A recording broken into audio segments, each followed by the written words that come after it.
Welcome back to our second part of the lesson, and we have concluded where we said the atmospheric pressure the units of atmospheric pressure can be given in terms of centimeters of mercury or millimeters of mercury, depending on that height of mercury that is read on the 14 barometer. But again, we can calculate using the formula that we already know, that atmospheric pressure is given by the height of mercury multiplied by the density of mercury multiplied by the gravitational pull. And we can see if we are given that height, we are given the density, we are given the G, then applying the formula will be taking an example that the height is 76 centimeters of mercury. Then we can apply the formula is 76 over 100, which is 0.76, multiplied by the density 13,600, multiplied by the G.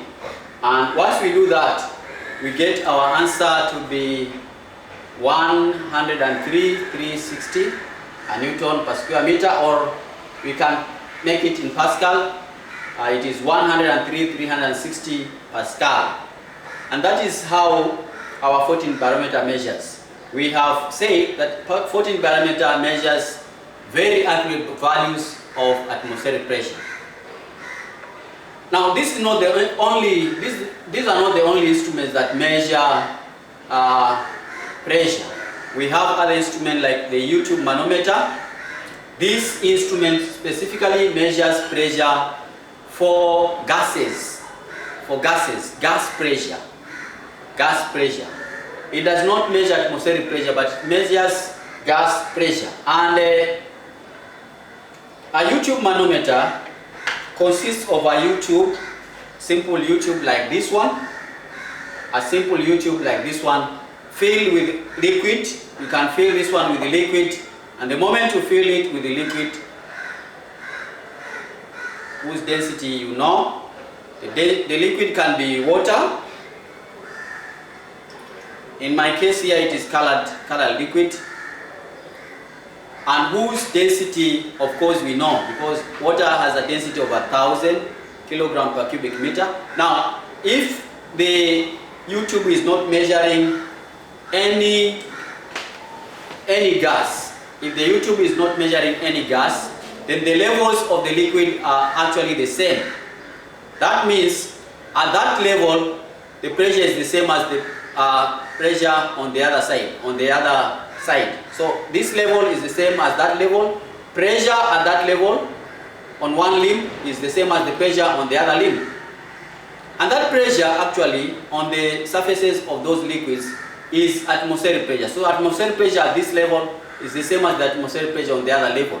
Why? Because the two sides of the YouTube are open and we simply have air. But then, if air is blown on one side, that is what we need to know. If you blow air on one side, blow air on this side. Now, what happens if you blow air on this side? Very simple. If you blow air on that side, the levels start changing. Where you blow the air, the level goes down, and on the other limb, the level goes up. That means there is a difference in the levels of the liquid. There's a difference in the levels of the liquid. Now look at we can measure this level, we can measure that difference, of the two levels. And if you measure the difference of the two levels, that means you can get the pressure of this column of liquid from here to where it is equal to the other lower level. You can get that column, that pressure of that column. Now, because the other side is open, this side, we have atmospheric pressure having an access on this open side. So the pressure on this side is made up of the column of liquid, H rho G, plus the atmospheric pressure because it is open. So if you want to get the pressure of the pressure of this gas, then we need to calculate the pressure of the column of the liquid H rho G plus the atmospheric pressure. And this is how we get it. If we have measured that height, we have atmospheric pressure on that side, then we can calculate it. In this case, atmospheric pressure will be equal, the pressure of that gas will be equal to H rho G plus the atmospheric pressure.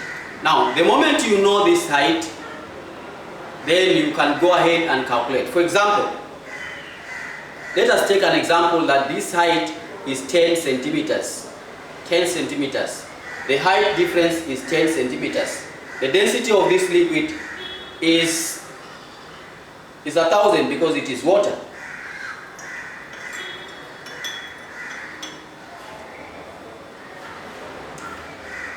So if we have an example there, the figure below shows air blown through a U-tube containing water of density 1,000.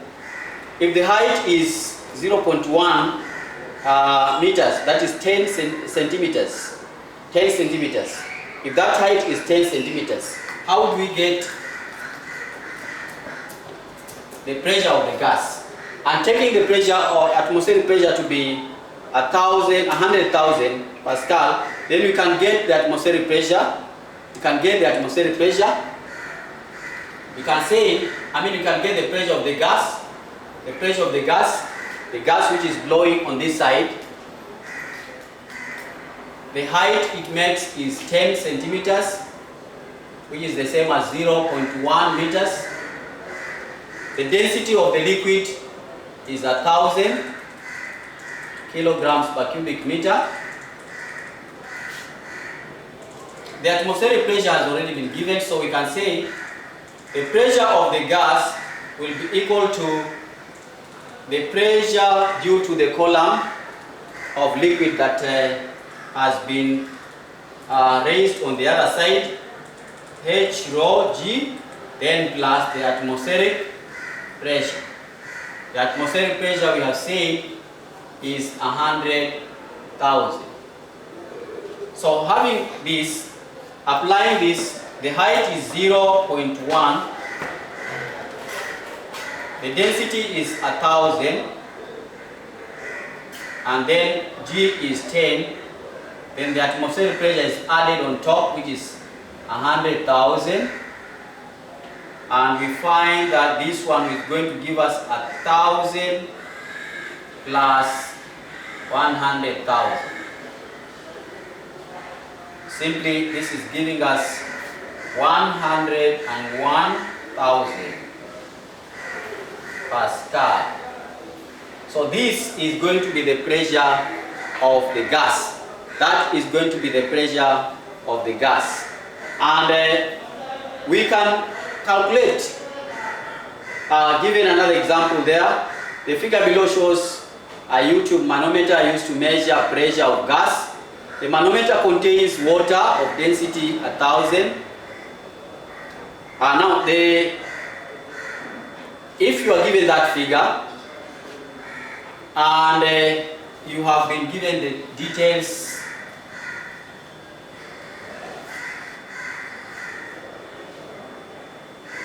the height is, we are told the height is 12 centimeters and the atmospheric pressure is 100,000 again. Calculate the pressure that is blowing. The height is 12 centimeters, so the pressure of the gas that is used to blow will be the height, which is 12 divided by 100, we make it in meters, times the density which we have said is 1,000 multiplied by 10. Then we add the atmospheric pressure 100,000. Now we realize that we are getting 1,200, then add the atmospheric pressure 100,000. This is going to give us 101,000 1,200. 100 and 1,200 Pascal. This is easy, easy, easy. The moment you are given the height, you are given the density of the liquid, and you are given the atmospheric pressure, then you are easy to go. You are very easy to go. You can just calculate the pressure of the gas using a YouTube manometer like the one we have here. So any liquid can be put in this YouTube manometer, and you can use that liquid to calculate the pressure of any gas. If we have a very strong gas that we need to measure, a gas that is blowing with a lot of pressure, then we can put mercury inside this YouTube manometer and use that mercury to blow and push it on the other side and calculate the pressure. Since mercury has a very high density, it will just make a very small difference in the height, and therefore that small difference in the height can easily make us calculate the pressure that we have. Now, this YouTube can be used to compare densities of two liquids. This YouTube can be used to compare densities of two liquids. If you put two liquids inside a YouTube manometer, inside this YouTube manometer, you can compare their densities. As long as you know the density of one liquid, you can calculate the density of the other liquid. And I want us to look at this in our next lesson, in our next video that we'll have, so that we know how to use it to compare the densities of the two different liquids. So thank you very much, and let's meet next time for our lesson.